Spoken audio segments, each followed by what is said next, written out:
force can hold a land, but a point of view can bind a people and give them dignity.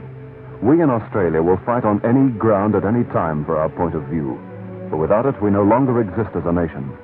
But the hungry and the sick and the harassed will judge our point of view by our deeds, not by our force. It's now that we must show our example, now, without waiting for peace.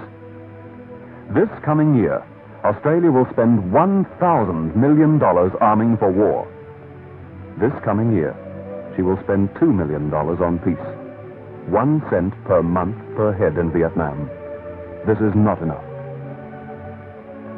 Vietnam is not just a place. It's a time in history. A time in history when conquest of an enemy is not just a matter of superior force. It's also a battle for the minds of men. To win the battle and lose the peace would be a devastating defeat. I'd like to take just a couple of minutes to talk about Vietnam. So much has been said for and against Australia's commitment in Vietnam. Yet this will be the first time you will be asked to make up your own mind.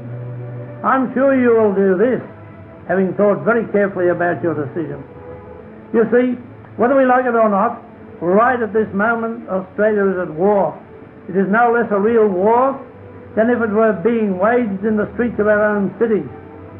It is different only in one way. That is because it is being waged in someone else's backyards and not in our own.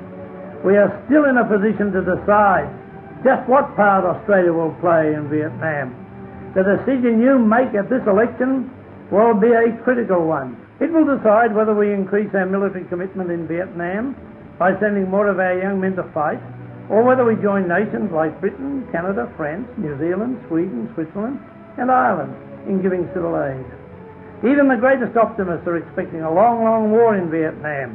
10 years is being used as a conservative estimate. In other words, our small boys in primary school today could well be fighting in Vietnam tomorrow. Of more immediate concern are our 20-year-old conscripts. The government has clearly indicated that more will be sent and that we will greatly increase our military strength in Vietnam. In America, conscription starts with 18-year-olds.